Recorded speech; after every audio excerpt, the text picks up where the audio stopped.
L'histoire de l'Éthiopie a été marquée par des turbulences et des violences. Jamais colonisé par les puissances européennes, le pays a été dirigé par une succession d'empereurs jusqu'en 1974. Ethniquement diversifié, il a souvent été secoué par des tensions territoriales et religieuses.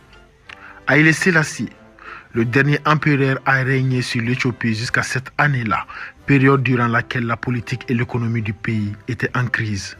En 1974, l'âge avancé de l'empereur, sa gestion désastreuse de la famine dans la province du Wollo, les manifestations étudiantes et les revendications de réformes des classes moyennes, ainsi que la crise économique engendrée par l'embargo pétrolier de l'OPEP en 1973, ont conduit à la chute du régime impérial.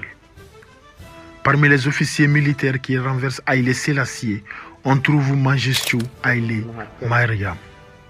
Ce dernier fait partie du DERK, une junte militaire révolutionnaire marquée par des idéaux marxistes et qui prend le nom officiel de Gouvernement militaire provisoire de l'Éthiopie socialiste, CEMAP.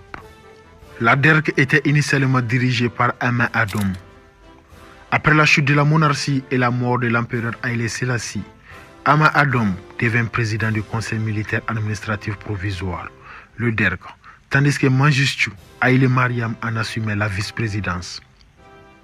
Promu au rang de lieutenant général, Amin cumula les fonctions de chef de l'État et du gouvernement, tout en conservant la direction des forces armées et le ministère de la Défense.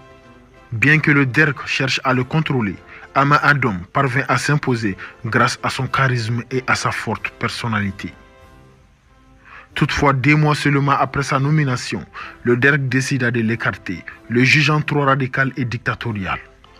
En juillet 1974, Mengistu Haïlé Mariam prit radicalement la tête du DERK. Le 23 novembre de la même année, Amin Adom fut assassiné à son domicile à Addis Abeba par des membres du DERK. L'assassinat d'Amin Adom marqua un tournant décisif pour l'avenir du DERK et de l'Éthiopie. Alors que la lutte pour le pouvoir faisait rage, Mengistu Haïlé Mariam, désormais à la tête du conseil militaire, allait rapidement s'imposer comme le dirigeant incontesté du pays. Son ascension, marquée par des décisions radicales et une gouvernance autoritaire, allait transformer profondément l'Éthiopie.